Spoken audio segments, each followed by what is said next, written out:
Hello, everyone, and welcome to our episode 3 of SWOT analysis, where we're trying to analyze some of the IPL teams. So, today we're going to analyze a team which runs very high on emotions, a team which has very loyal fans, we can say, and they always claim that instead of RBC, it's RCB which run in their blood.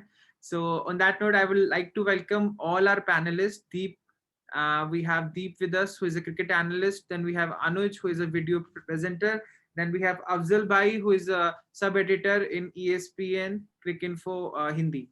So now, first of all, I'd like to show our audience the squad of Royal Challengers Bangalore for this year.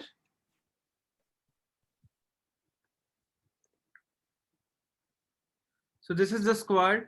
They have let go a lot of players, but as always, they have got some big names in terms of Finn Allen, Glenn Maxwell, Kyle Jamieson, Dan Christian, and they have traded Harshal Patel and Sams from Delhi Capitals.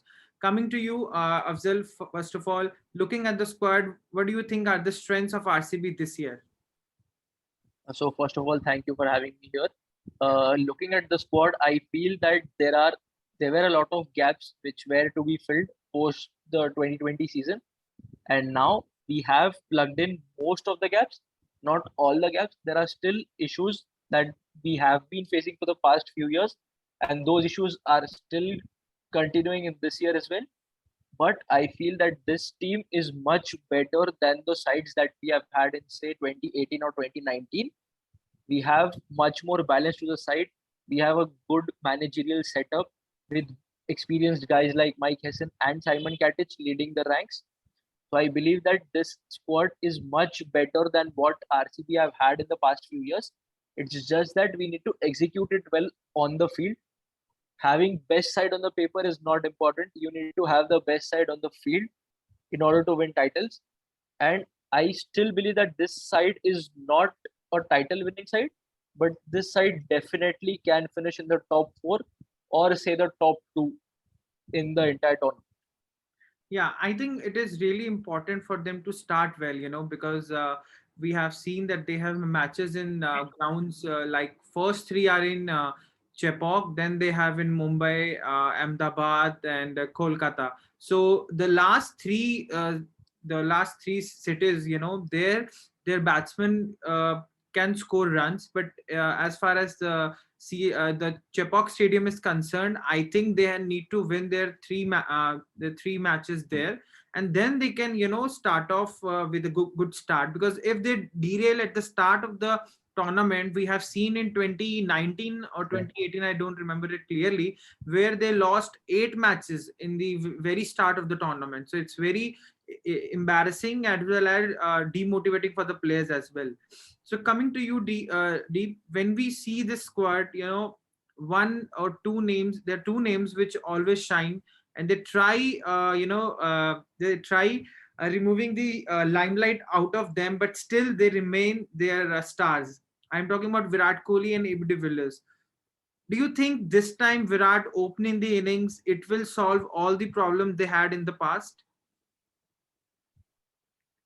Right. So when Virat Kohli opens the innings, so if you see that in the power play they have around 36 balls. So even if Virat plays 24 of them, so in 24 Virat is a player of that caliber who can score at least at least six fours among those 24 balls.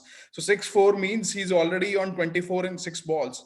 In the remaining 18 balls, let's say even six are dot, he takes his time, and in the remaining 12 balls he takes 12 singles. So at the end of the power play Virat is at 36 in 24 balls, and after that we all know how Virat Kohli accelerates. In the remaining 20 ball he can add at least 50 odd runs. So that will enable the Indian youngsters who will come at number three, be it probably Azharuddin or Rajat Patidar, or maybe if they play an Indian at 5 or 6, be it Sachin Baby or Suresh Prabhu Desai.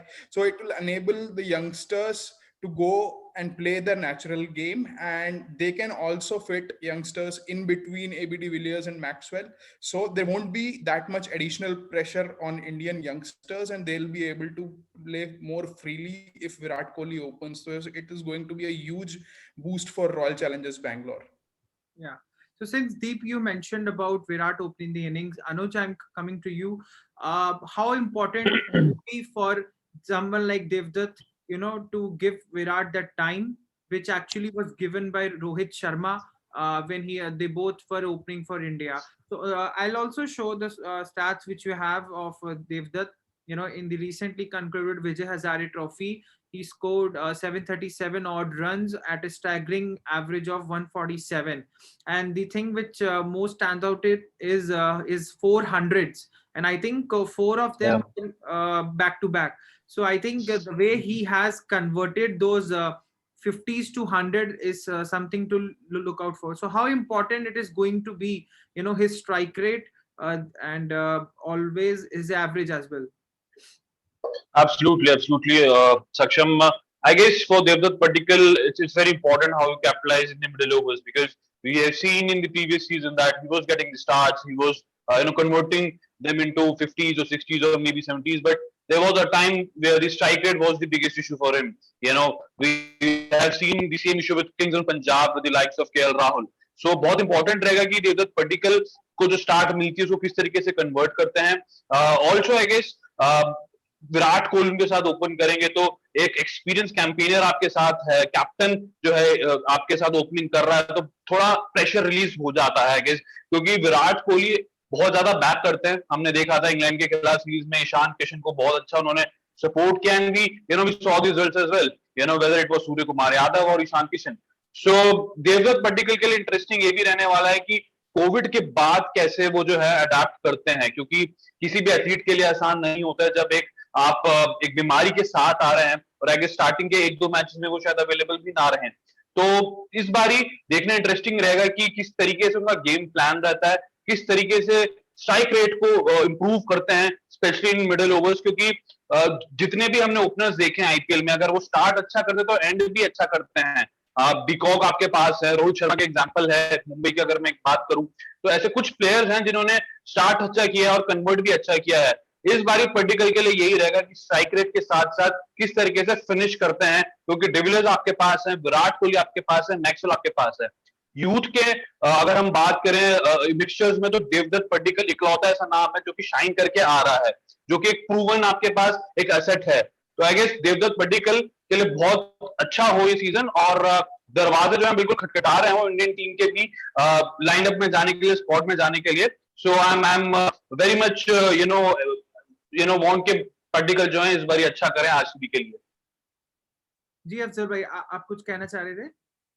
हाँ, तो जैसा अनुज ने कहा कि पडिक्कल बहुत important player होंगे इस lineup में, मैं भी मानता हूँ कि पडिक्कल ने जिस हिसाब से पिछले साल परफॉर्म किया और पिछले 2 साल से वो जिस हिसाब से डोमेस्टिक क्रिकेट में खेलते आ रहे हैं, वो एक बहुत बहुत इंपॉर्टेंट इंडियन प्लेयर है इस टीम के लिए अभी और आगे चल के जब मेन ऑप्शन होगा अगले साल तभी भी. लेकिन एक चीज ये है जो शायद दीप भी मेरे से एग्री करेंगे कि जब कोई प्लेयर पहले सीजन में बहुत अच्छा खेलता है तो टीमें, जो बाकी टीम्स है, वो उस पर ज्यादा ध्यान देती है. आपकी टीम एनालिसिस करती है वो प्लेयर को लेके, क्योंकि आपको पता है कि वो मैच विनर है, उसने पिछले साल ये सब करके दिखाया है, अच्छा अच्छा परफॉर्मेंसेस दिया है. तो मुझे लगता है कि इस बार शायद देवदत्त पडिक्कल को टीम्स फाइंड आउट कर ले उनकी वीकनेस क्या है. जैसा हमने देखा था कि Devdutt likes to play outside of his body, कि राहुल की तरह वो भी away from the body shots खेलने के लिए प्रेफर करते हैं, लेकिन जो बॉल्स एंगल के साथ उनके शरीर के अंदर आती है वहां पे उन्हें थोड़ी तकलीफ होती है. तो उस हिसाब से मुझे लगता है कि शायद टीमें उनके खिलाफ एक स्पेसिफिक प्लान लेकर उतरे इस बार, और हम अगर देवदत्त उस प्लान्स को काउंटर करने में कामयाब रहे तो फिर आरसीबी की चांदी ही चांदी है इस साल. बिल्कुल बिल्कुल. एंड आई थिंक जो आपने कहा है कि एनालिस्ट वगैरह, टीम्स वगैरह, खासकर हर टीम का एक अलग प्लान होता है, हर टीम के अगेंस्ट आप देखते हैं, हर प्लेयर के अगेंस्ट बॉलर्स का अपना एक प्लान होता है, और उसको जुड़कर एक स्ट्रैटेजी होती है हर टीम की कि इस प्लेयर के अगेंस्ट कैसे करना है. जैसे फॉर एग्जांपल विराट के अगेंस्ट जैसे ही विराट कोहली आते हैं, आपको स्पिनर्स अचानक से स्पिनर्स की आंखें जो हैं वो एकदम डबल हो जाती हैं कि यार विराट कोहली आ गए हैं, अब क्या पता मुझे इनकी विकेट मिल जाए।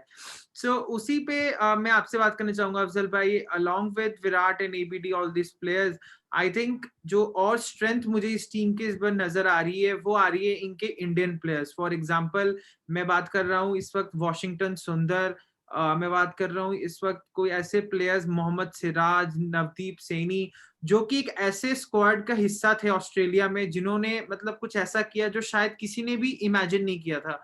और अगर आप इन प्लेयर्स की बात करें, चाहे वो मोहम्मद सिराज हो या वॉशिंगटन सुंदर हो, इनका जो स्टेचर है पिछले एक या कह सकते हैं आप 4-5 महीने में काफी ऊंचा हुआ है as far as Indian cricket is concern. तो वो कितना बूस्टिंग या फिर कितना मोटिवेटिंग रहेगा इन प्लेयर्स के लिए इस बार अच्छा खेलने के लिए?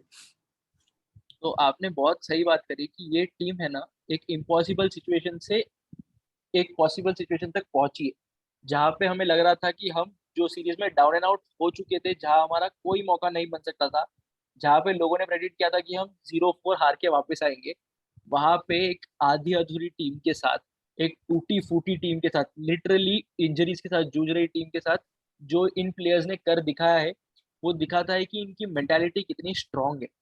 और भले ही ये प्लेयर्स इंडियन टीम से इन एंड आउट होते रहे हैं पिछले कुछ सालों में, जैसा वॉशिंगटन सुंदर 2017 से खेल रहे हैं इंडियन टीम में T20 आई सेटअप, नवदीप सैनी भी इंडियन टीम में ऑन ऑफ टीम का हिस्सा रहे हैं, कभी कभी टीम से बाहर हुए हैं, मोहम्मद सिराज भी इंडियन टेस्ट टीम के डोर्स को बहुत देरी से नॉक कर रहे थे, और जब उन्हें फाइनली मौका मिला तो उन्होंने दिखाया कि वो 3 मैच खेलकर भी आपकी टीम के लीडिंग विकेट टेकर बन गए। तो मुझे लगता है कि अब जो ये 3 प्लेयर्स है along with Kohli and Yuzvendra Chahal, जो ऑलरेडी आपके एस्टेब्लिश्ड इंडिया प्लेयर्स है, तो मुझे लगता है कि ये एक सॉलिड कोर बन चुकी है इंडियन प्लेयर्स की, जो इस टीम को इस साल बहुत हेल्पफुल हो सकती है, कंसिडरिंग द फैक्ट कि सिराज हाई ऑन कॉन्फिडेंस है। उन्होंने ऑस्ट्रेलिया में इतनी अच्छी परफॉर्मेंसेस दी, उसके बाद उन्होंने परफॉर्मेंसेस कंटिन्यू करी इंडिया के होम सीजन में भी।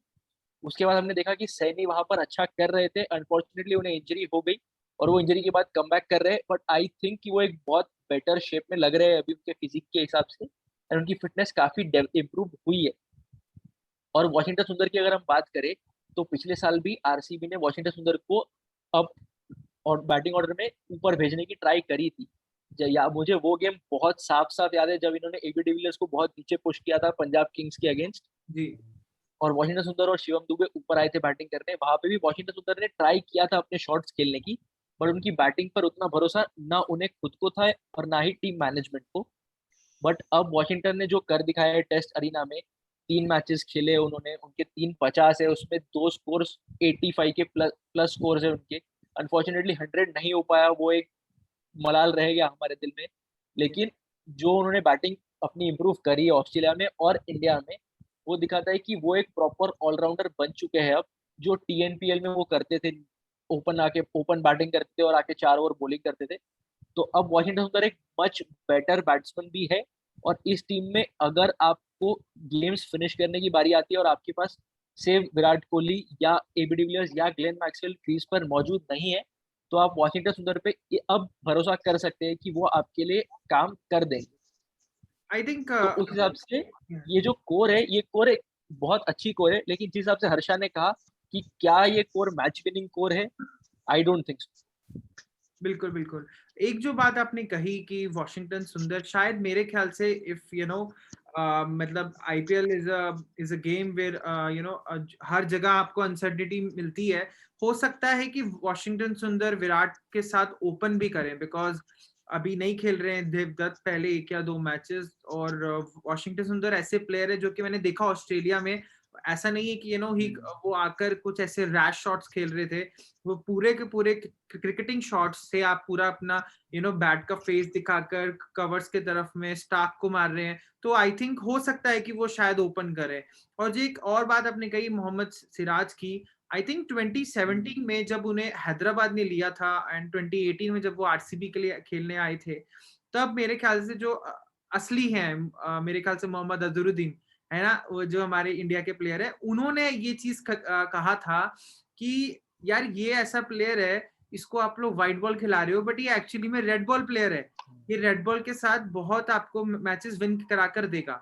एंड आई थिंक एक बहुत सही चीज आपने कही है कि इस टीम का कोर बहुत अच्छा है, लेकिन क्या ये विनिंग टीम है कि नहीं? सो आई थिंक आरसीबी तो यही होप कर रही है कि शायद इस बार इस साल कप नमदे को चेंज करके उन्होंने कहा है कि we are challengers, so let's see if these guys can overcome those challenges. On that note, I'll come to you, Deep. Now we'll talk about the weakness of the team, which I think is right up there.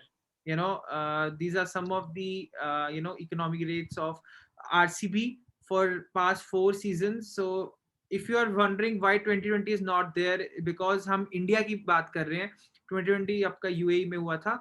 सो 16, 17, 18, 19 और ये है आपकी economy RCB की.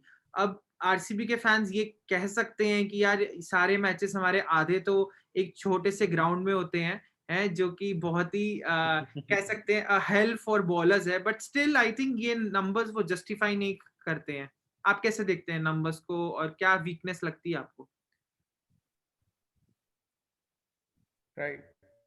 सो जब हम RCB के बारे में बात कर रहे हैं अभी, तो जैसा अफजल ने बोला, जैसे आपने अभी पॉइंट किया, सो आरसीबी के पास 4 ओवरसीज प्लेयर्स हैं और उसके बाद 4 इंडियन प्लेयर्स ऐसे हैं जो आपकी इंडिया की नेशनल टीम में खेलते हैं. 5वें आपके पास देवदत्त पाडिक्कल हैं जो कि इंडियन टीम के सिलेक्शन का दरवाजा खटखटा रहे हैं. तो 11 में से 9 प्लेयर ऐसे हैं जो आपके नेशनल टीम खेलते हैं अपने अपने रिस्पेक्टिव कंट्रीज के लिए. और अभी भी हम ये बात कर रहे हैं कि इनके पास एक सेटल्ड कोर नहीं है, जो कि अगर 40 पे अगर एबीडी और कोहली आउट हो गए तो फिर ये जाके आपको 200 चेस कर पाएंगे, या फिर इनके पास वो डेथ बॉलिंग नहीं है. तो क्या आरसीबी ने अपने जो कंसर्न्स हैं उनको एड्रेस किया? तो यही कंसर्न्स हम 4 साल पहले बात करते थे, 3 साल पहले बात करते थे, और वही कंसर्न आज हम फिर से बात कर रहे हैं. तो क्या जो 2 रिमेनिंग स्पॉट्स हैं वो उनके इन कंसर्न्स को एड्रेस करेंगे? तो मेरे को तो नहीं लगता कि वो उन्होंने ये डेथ बॉलिंग के कंसर्न को एड्रेस किया है, क्योंकि अगर हम देखें कि कौन से ओवरसीज बॉलर हैं जो उनके डेथ में बॉलिंग कर सकते हैं, तो एक ऑप्शन आता है आपके पास डेनियल सैम्स, एक ऑप्शन आता है केन रिचर्डसन. लेकिन क्या आप दोनों को साथ में खिला पाएंगे?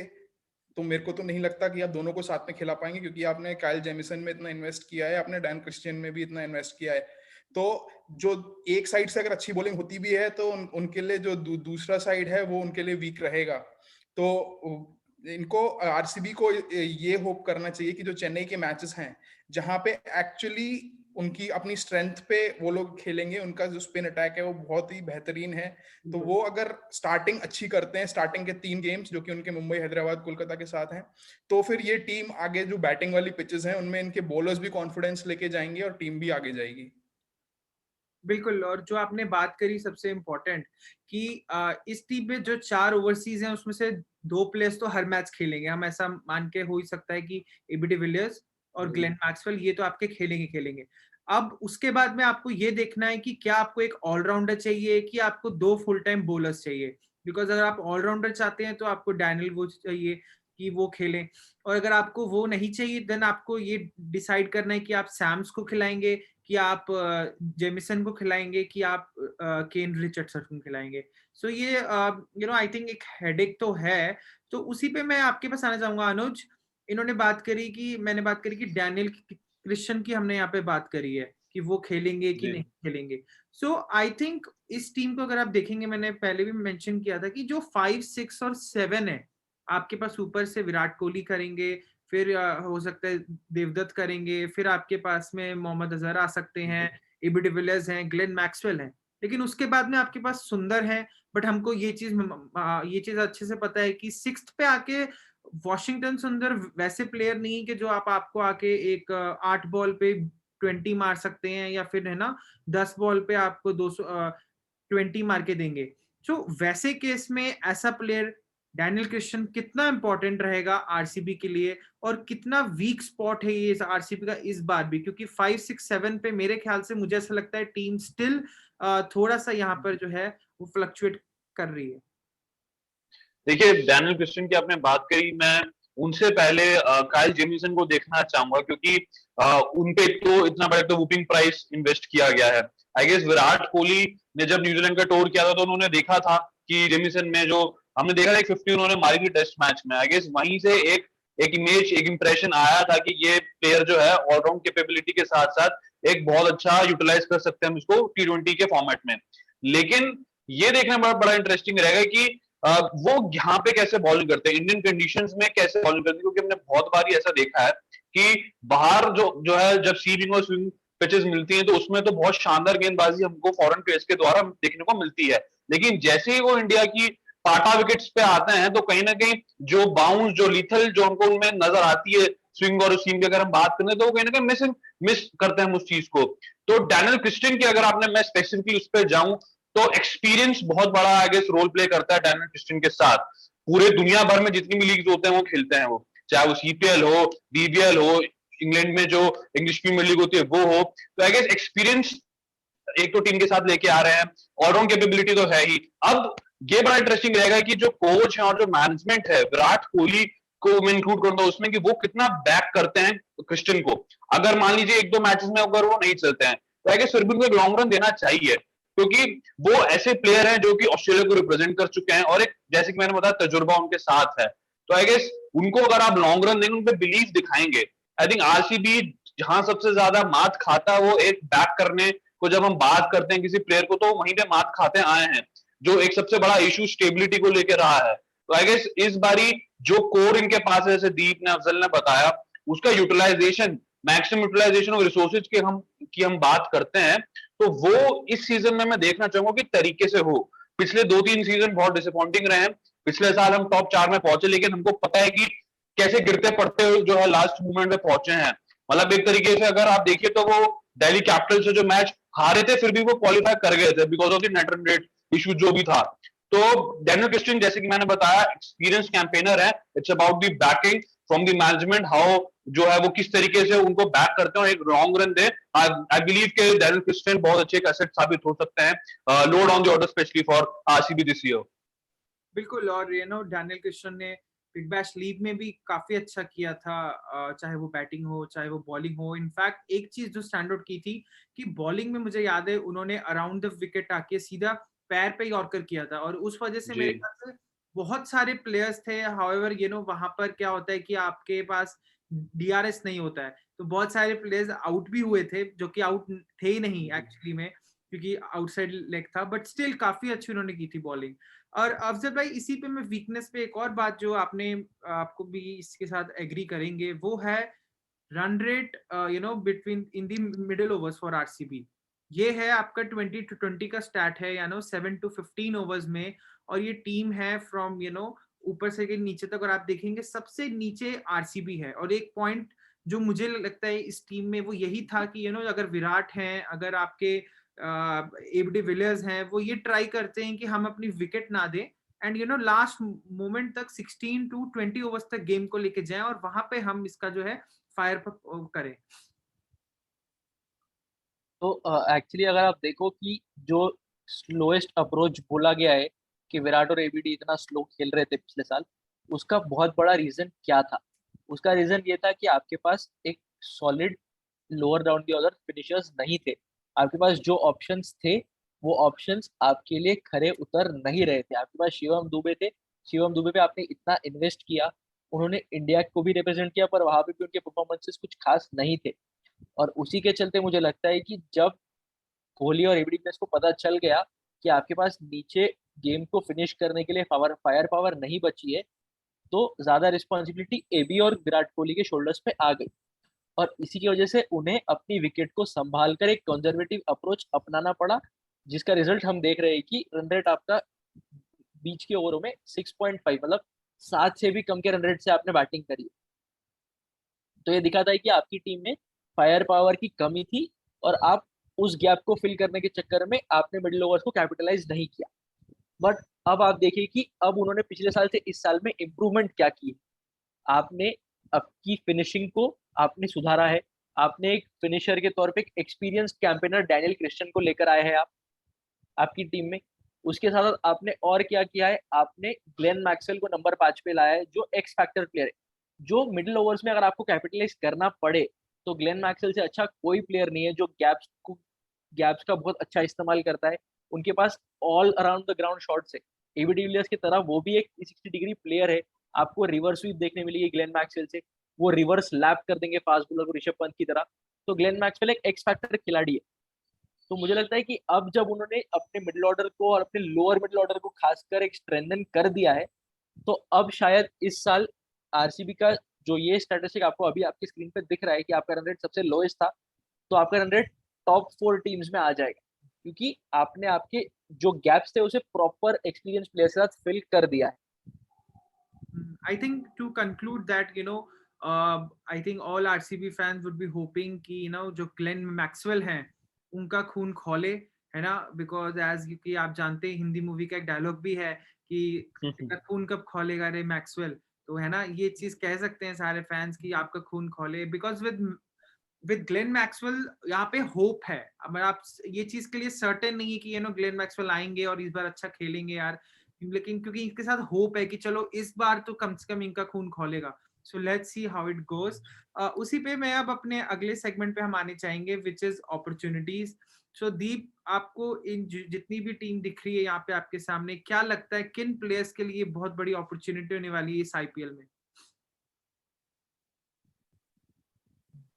तो अगर मेरे को एक इंडियन और एक ओवरसीज पिक करना हो, तो एक ओवरसीज प्लेयर में जिसको कि मैं सबसे ज्यादा अपॉर्चुनिटी मानता हूँ वो है फिन एलन।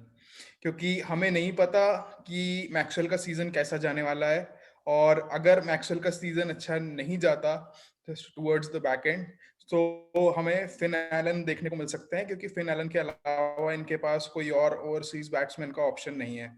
तो फिन एलन, क्योंकि हमने पिछली बार भी देखा था कि अगर एबी डिविलियर्स में तो कीपिंग नहीं कर सकते, अगर इंडियन विकेट कीपर्स नहीं चलते, तो इनके पास फिन एलन, जैसे जॉश फिलिपी को 2 मैचेस खेलने को मिले थे, तो ऐसे कम से कम फिन एलन को 2 मैचेस तो कम से कम खेलने को मिल सकते हैं।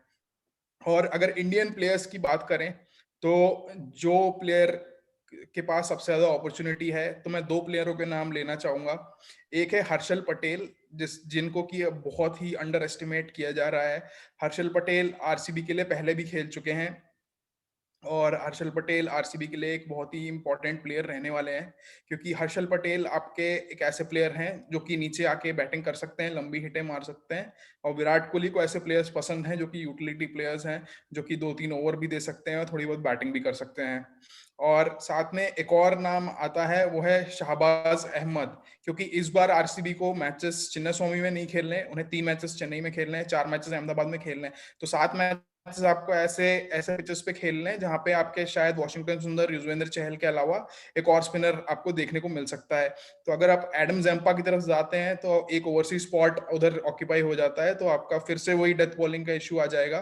तो इसलिए शहबाज अहमद को इस बार चांसेस मिल सकते हैं, और अभी नेट्स में वो अच्छी बॉलिंग कर रहे हैं, बैटिंग भी करते हैं तो वो जो नंबर 7 का स्पॉट है, तो वहां पे शहबाज अहमद और हर्षल पटेल को अपॉर्चुनिटीज मिल सकती हैं।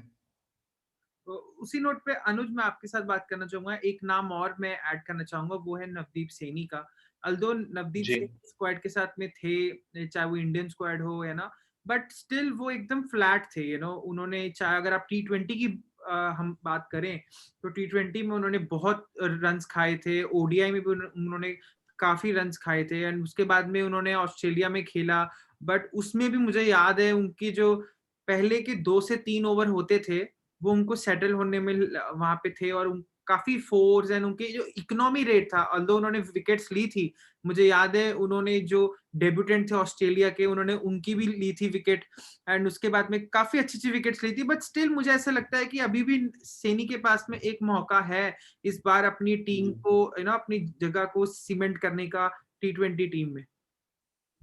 देखिए, नवदीप सैनी की जब हम बात करते हैं, तो मुझे कहीं ना कहीं थोड़ी बहुत झलक वरुण एरन की याद आती है। साथ ही साथ मुझे थोड़ा बहुत उमेश यादव, जो कि व्हाइट बॉल पे इंडिया को रिप्रेजेंट कर चुके हैं, कर ही रहे हैं इनफैक्ट, उनकी याद आती है। बट यहाँ पे इशू ये निकल के आता है कि वो इनके साथ वो ना हो जो कि इन 2 प्लेयर्स के साथ हुआ, अगर मैं लिमिटेड ओवर्स की बात करूं। क्योंकि क्या होता है ना कि जब आपके पास स्पेस होता है, लेकिन लाइन और लेंथ की अगर आप में कमी है, अगर आप थोड़े बहुत भी वेवर्ड हैं लिमिटेड ओवर्स फॉर्मेट में, तो आप चौके छक्के के लिए जाएंगे ही जाएंगे। ये भारत में ही नहीं, आप कोई भी टीम को उठा के देख लीजिए, आपको ऐसे प्लेयर्स मिलेंगे जिनके पास स्पेस होता है, अगर वो उनकी लाइन और लेंथ थोड़ी सी भी भटकी, तो वो चौके छक्के के लिए जाएंगे ही जाएंगे। इस समय मुझे ऐसा लगता है कि शायद मैं उनको मेरी जो 11 होगी उसमें ना रखूं। स्टार्टिंग के कुछ मैचेस में मैं चाहूंगा कि सिराज के साथ स्टार्ट करा जाए विद जैसे कि और भी हमारे पास प्लेयर्स हैं, जैसे फॉरेन प्लेयर्स की अगर हम बात करें, रिचर्डसन है, जेमिसन है, फिर आपके पास डेनियल क्रिस्टन भी है। नवदीप सैनी को मैं ज्यादातर देखना चाहूंगा टेस्ट फॉर्मेट में, अगर मैं थोड़ा लार्ज स्केल पे बात करूं, क्योंकि हिट द डेक बॉलर है। आपको ऐसा बॉलर बहुत कम मिलता है जिसके पास स्पेस और एक बहुत ही अच्छे एथलीट के तौर फिटनेस मुझे उनकी बड़ी शानदार लगती है, क्योंकि एक ऑब्वियसली फिटनेस लेवल का जो एक बार है वो पूरी टीम में रेस हुआ ही है, लेकिन बहुत कम ऐसे देखने को मिलता है कि एक फास्ट बॉलर जो है सिक्स पैक एप्स के साथ आपको जो है टीम पे उतरता हुआ देख मिल रहा हो। तो नवदीप सैनी को बैक करना चाहिए ऑब्वियसली। फ्लैट ट्रैक्स पे इस बारी नहीं खेल रहे हैं चिन्ना स्वामी पे, तो एक एडवांटेज उनके साथ रहेगा कि पिच की जब हम बात करते हैं तो वो बहुत बड़ा रोल अदा करती है किसी भी बॉलर के लिए। बैटिंग पैराडाइज पे खेलते थे चिन्ना स्वामी में, इस बारी थोड़ी बहुत मदद उनको मिलेगी। चेन्नई की पिचेस पे खेलेंगे, मुंबई की पिचेस पे खेलेंगे, तो आई गेस इस बारी थोड़ा बहुत ब्रांड ऑफ क्रिकेट चेंज करने की जरूरत नवदीप सैनी को भी रहेगी खुद की, क्योंकि आपको स्लोअर वंस देखने को मिलनी चाहिए। जैसे कि हमने देखा है कि काफी ऐसे बॉलर्स हैं, शमी भी थोड़ा बहुत इस्तेमाल करते हैं इन बिटवीन, जहां पे हमने देखा है कि टी20 क्रिकेट में उनका खेल उभर के आया है। मैं चाहूंगा कि चेंज ऑफ पेस, थोड़ी वैरायटी लेके आए अपनी गेंदबाजी में, क्योंकि बाउंसर से ही खेल नहीं होता है। सबसे बड़ा एसेट सैनी के पास ये कि उनका पास बाउंस बहुत अच्छा है।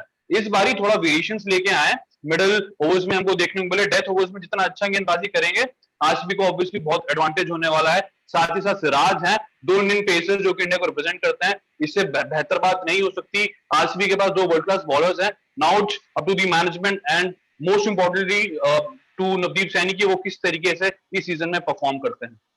बिल्कुल, और जैसे कि आपको पता है कि आरसीबी के मैच अहमदाबाद में होने वाले हैं, एंड सिमिलरली जैसे इंग्लैंड के मार्क वुड ने अपनी शेयर पेस जी के साथ में इंडियन बैट्समैन को किया था तंग, हो सकता है नवदीप सैनी भी उसी तरह हमें हमारे ओपोनेंट्स को तंग करें। और उसी के साथ में आपको याद होगा कि नवदीप सैनी ने एक मेरे ख्याल से मुंबई के खिलाफ में लास्ट ईयर एक सुपर ओवर डाला था अगेंस्ट केरन पोलार्ड, और क्या ओवर था, मेरे ख्याल से जी 7 या 8 रन का टारगेट था। मैं तो हार चुका था, I lost everything that we gonna lose this match, because आप सुपर ओवर पे आ गए हैं, और अब मुझे पता है कि आरसीबी की बॉलिंग है कैसी, but still it was a brilliant over by him. So on that note I come to you Afzal भाई, अब हम अपने आखिरी उसमें आ रहे हैं, थ्रेट्स। आपको क्या लगता है कि इस टीम के थ्रेट्स क्या हो सकते हैं इस टीम को? तो इस टीम का सबसे बड़ा थ्रेट तो हमेशा डेथ बॉलिंग रहेगी, वो उसके बारे में जितनी बात करो उतना कम है। बट इस टीम के लिए सबसे बड़ा थ्रेट ये होगा कि आपके पास देवदत्त पाडिक्कल स्टार्टिंग में अवेलेबल नहीं होंगे, क्योंकि भले ही रिपोर्ट्स आ रही है कि उनकी शायद नेगेटिव टेस्ट रिपोर्ट आ चुकी है, बट उन्हें क्वारंटीन कितने दिन करना पड़ेगा बायो बबल में एंटर होने के बाद, वो सबसे बड़ा चैलेंज है। सेकेंड चीज ये भी है कि जैसा दीप ने पहले भी कहा और अनुज ने कहा कि फिटनेस कितनी है उनकी, क्योंकि जब आप एक इंजरी से वापस आते हो तो ही आपको इतना टाइम लगता है, पर ये तो एक ऐसी बीमारी है जो आपकी इम्यूनिटी लेवल को ऑलरेडी वीक कर देगी। तो उसके बाद देवदत्त कितने फिट है, और फिटनेस के साथ साथ कितने मैच फिट है, क्योंकि आपकी नॉर्मल प्रैक्टिस की फिटनेस और आपको एक 40 ओवर का प्रॉपर मैच खेलने की फिटनेस बहुत डिफरेंट होती है। तो वो एक चैलेंज होगा इस टीम के लिए, क्योंकि देवदत्त और विराट की जोड़ी के लिए हम लोग उसको देखने के लिए हम आगे वेट कर रहे थे, बट अब उसमें थोड़ा और वेट करना पड़ेगा। तो मुझे लगता है कि ये सबसे बड़ा थ्रेट है, along with the obvious threat of death bowling. Okay, so Deep, अब मैं आपसे पूछना चाहूंगा आपकी प्रोबेबल 11 क्या होगी इस आरसीबी टीम की? राइट। सो क्योंकि जो शुरू के 3 मैचेस चेन्नई में हो रहे हैं, तो मैं उसके लिए टीम बताता हूँ कंडीशंस के हिसाब से। तो अज्यूमिंग देवदत्त पाडिक्कल अवेलेबल नहीं है, तो विराट कोहली के साथ अजहर ओपन करेंगे, और जो नंबर 3 का स्लॉट है, तो उस स्लॉट के लिए अभी मैं एबी डिविलियर्स को स्लॉट में रखता हूँ। फिर जो नंबर 4 का स्लॉट है, उसमें एक इंडियन प्लेयर सुयश प्रभु देसाई या रजत पाटीदार, इनमें से किसी एक को देखता हूँ। फिर जो नंबर 5 है, उसमें ग्लेन मैक्सवेल। फिर number 6 Washington Sundar, number 7 Kyle Jamieson, number 8 Shahbaz Ahmed. तो अब मेरे पास एक और ओवरसीज प्लेयर का स्पॉट है, तो जिसमें कि मैं केन रिचर्डसन को देखता हूं, और उसके बाद जो 2 रिमेनिंग स्लॉट्स हैं, उसमें मोहम्मद सिराज और युजवेंद्र चहल। बिल्कुल। एकदम सही लाइनअप है। अनुज, आपके कुछ अलग है या इसमें से कि कुछ होगा आपका भी सेम ही है? देखिए, मैं चाहूंगा कि अजहर से मैं ओपनिंग कराना चाहूंगा। थोड़ा बहुत डिफरेंस मैं आपको बता देता हूँ जो मेरी लाइनअप में रहेगा। मैं चाहूंगा कि अजहर से ओपनिंग कराई जाए, क्योंकि हमने देखे सैयद मुश्ताक अली ट्रॉफी में अच्छा उन्होंने परफॉर्म किया था, अच्छे खासे स्ट्रोक्स मार सकते हैं। तो मैं जो मेरी साइड रहेगी आई गेस वो कोहली के साथ साथ अजहर को मैं खिलाना चाहूंगा। तीसरे नंबर पे मैं डिविलियर्स चाहूंगा। चौथे नंबर पे मैं मैक्सवेल चाहूंगा, क्योंकि आप ये जो टॉप 4 प्लेयर्स रहेंगे, ऑब्वियसली जैसे ही पड्डिकल आएंगे तो वो एक आपको एक अच्छा टॉप 4 देखने को मिलता है। तो पहले 4 मेरे रहेंगे प्रोबेबल, जो मैं कह सकता हूं, क्योंकि पड्डिकल अवेलेबल नहीं है। तो कोहली के साथ साथ अजहर, डिविलियर्स, मैक्सवेल। उसके बाद क्रिश्चियन या जेमिसन में से एक खिलाड़ी आपको देखने को मिल जाएगा छठे नंबर के स्लॉट पर अगर हम जाते हैं। उसके बाद सुंदर आपके पास हैं, फिर चहल हैं, उसके बाद में सिराज, डेनियल सैम्स, या फिर शायद एक प्लेयर और ओवरसीज का शायद रहता है, रिचर्डसन जी। रिचर्डसन के साथ साथ मैं चाहूंगा कि दोनों में से कोई किसी एक प्लेयर को खिला लिया जाए। उसके बाद हर्षल पटेल, नवदीप सैनी में से कोई एक खिलाड़ी देखने को मिल सकता है आरसीबी के लिए। बिल्कुल बिल्कुल। और अफजल भाई, आपकी प्रोबेबल 11? हाँ, सो मैं जहाँ तक दीप और अनुज ने कहा है, मैं उस बात से अग्री नहीं करता हूँ कुछ पॉइंट्स पे। मुझे लगता है कि हाँ, आपके बेस्ट प्लेयर्स को सबसे ज्यादा से ज्यादा बॉल्स खेलनी चाहिए 120 में से। तो मेरे हिसाब से फर्स्ट 3 मैचेस के लिए अगर हम चेन्नई में खेल रहे हैं तो लाइनअप इस प्रकार होनी चाहिए कि विराट कोहली आपके साथ ओपन करेंगे, उसके साथ साथ आप अजहरुद्दीन को ओपन कराइए, आपके पास एक बैकअप कीपर का ऑप्शन भी रहेगा। एंड अजहर को आप उनके प्रेफर्ड स्लॉट से शुरुआत दीजिए, ताकि वो आगे चल के अगर आपको उन्हें डाउन द ऑर्डर पुश करना भी पड़े तो वो एक अच्छे फॉर्म जी के साथ डाउन द ऑर्डर जावे। तो मेरे लिए विराट कोहली एंड मोहम्मद अजहरुद्दीन ओपन करेंगे। नंबर 3 पे अगर विकेट जल्दी गिरता है तो मैं चाहूंगा कि रजत पाटीदार नंबर 3 पे आए, क्योंकि मैं नहीं चाहता कि एबी डिविलियर्स इतने जल्दी एक्सपोज हो जाए जहाँ पे न्यू बॉल के अगेंस्ट, जहाँ पे शायद थोड़ा बहुत चांस बन सकता है कि वो जल्दी आउट हो गए तो टीम क्रम्बल कर सकती है। तो based on the situation number 3 पे मेरे लिए रजत पाटीदार होंगे, नंबर 4 पे एबी डिविलियर्स, नंबर 5 पे ग्लेन मैक्सवेल। अब बात आती है नंबर 6 की। तो जिस प्रकार विकेट्स थोड़ी स्टिकी है, थोड़ी ड्राई विकेट होगी, तो इसीलिए मैं चाहूंगा कि नंबर 6 पे आप वॉशिंगटन सुंदर या काइल जेमिसन को खिलाए। तो काइल जेमिसन एक बेटर बैट्समैन है, तो काइल जेमिसन नंबर 6 पे खेलेंगे। नंबर 7 पे आप वॉशिंगटन सुंदर को खिलाइए। नंबर 8 पे आप डैनियल सैम्स को खिलाइए, क्योंकि उनके कटर्स, उनका लेफ्ट हैंड एंगल काफी हेल्प करेगा वो विकेट्स पे जहाँ पे बॉल थोड़ा फंस के आता है।